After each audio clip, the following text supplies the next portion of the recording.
Hello everybody, my name is Christopher Williams.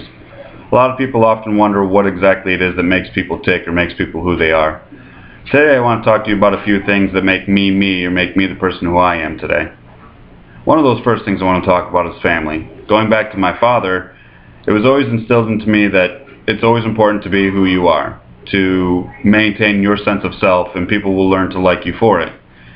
He also taught me that you need to adapt to change in environments. You're not always going to be able to be you in a certain situation. For example, you may be able to relax and hang out with your friends and whatnot at home, but when you're in a professional setting, you need to be more professional than just be buddy-buddy. One of the other things I want to talk about that helped change my life is my children. I have 4 beautiful little kids. My son Lincoln, who is just 2 weeks old, and then I have Annabelle, who is almost 3, Madison, who's almost 4, and my son Connor, who is 5.5. Having kids has definitely changed my perspective on how I needed to behave, the responsibilities I needed to take as a person, and who I needed to be going forward. One of those things that got me there was my wife. My wife and I met in 2006 in Jacksonville, Florida. We were both in the military, stationed at a naval base, and we happened to meet up one day, and we got to talking about the Navy and other things that interested us, and things, led to one another. We started dating, and next thing you knew, I was getting married, and we were having kids, and kind of got us to where we are today. That kind of brings me to my next point, my military service. My military service has been huge in creating who I am today. Before I joined the Navy, I was working, 2 jobs, hanging out with friends, partying all the time, and I quickly realized that I needed to do something different in order to actually be more like my father. So I decided to join the military in 2003. I went to boot camp in Great Lakes, Illinois, joined the Navy.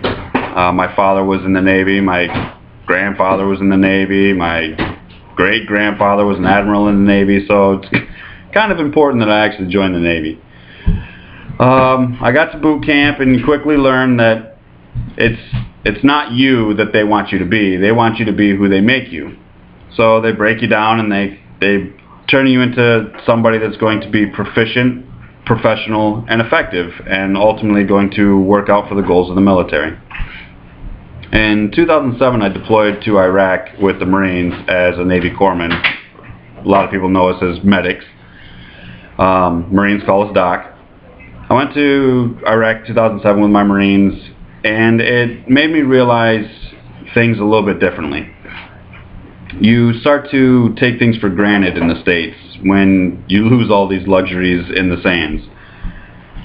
We often were in situations that we didn't really like, getting mortared every day or losing friends and loved ones while we were there. So it makes you change your perspectives a little bit. Makes you change the way you think you should be, the way you should behave. A lot of people go over there with a different mindset of, oh, this is no big deal, and you come back a completely changed person. My time spent with 2nd Battalion, 5th Marines also helped mold who I am today. The most decorated battalion in the Marine Corps, out of Camp Pendleton, California. One of my favorite sergeants there, Sergeant Tawney, him and I got to be, pretty good buddies on deployment when we were on the 31st MEU in Japan.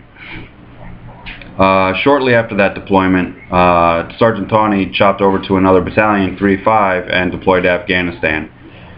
2 weeks in country, Sergeant Tawney was killed by an IED.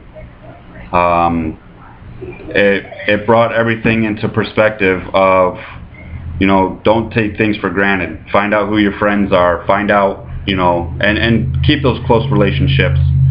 And never forget, who you are, and never forget who they are in order to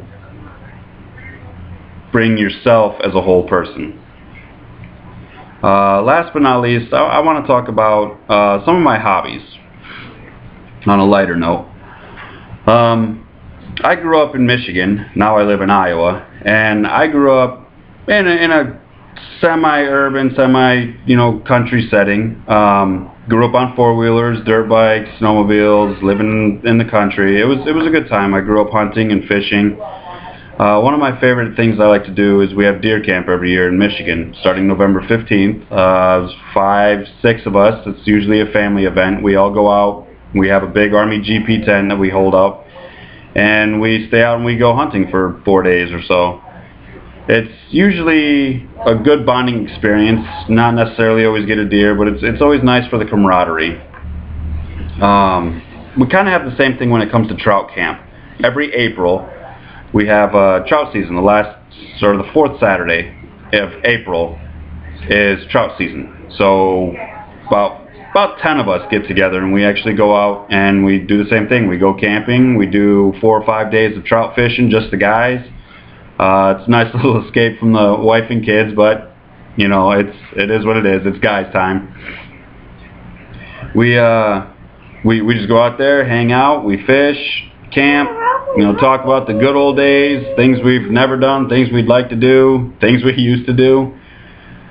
Another one of my favorite hobbies would have to be playing guitar. I grew up, one of my grandfathers was a musician, my uncle is a musician, and it just kind of trickled down effect to me, and every time I'd hang out with my uncle, we'd sit down and we'd have a jam session, play the guitar, you know, hang out, talk, make up songs about my sister. Just kind of always, it was always something different, and the guitar is a nice outlet for you in order to, you can express your feelings, you can kind of pretty much do whatever you want. You can tell a story, tell a song. I even asked a girl out one time with my guitar, made up a song, asked her out, and thank goodness she said yes, because I'd have felt like a big dummy. Anyhow, these are just a couple of few things that I wanted to talk about that really, I don't want to say make me me, but they help make me the person I am today. These are things that I'm passionate about, things I like to do, things that have helped make me a better person and turn me into the loving father that I am today, the loving husband that I am today, and the military Navy sailor that I am today. It's really important that people find that, you know, those things that make them who they are, that help define them. And it's not just going to be 1, 2, or 3 things. There's going to be key events in life. There's going to be a moment that defines who you are. For example, a heroic act.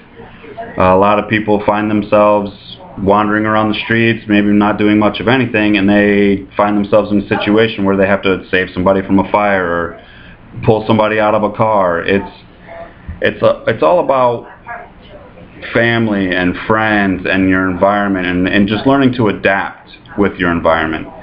Every day gives you an opportunity to change who you are. A lot people, in my opinion, are just like a brick of clay. You're just waiting to be molded by the environment you live in, the conscious decisions you make every day, and ultimately you are going to decide who you are going to be and who you want to be. So, in closing, thank you for listening to my speech. I hope that you like what you heard today. And just remember, go out, be you, and do things that make you. And remember, conscious decisions in your environment make you who you want to be, and you can change that in a moment's notice. Thank you.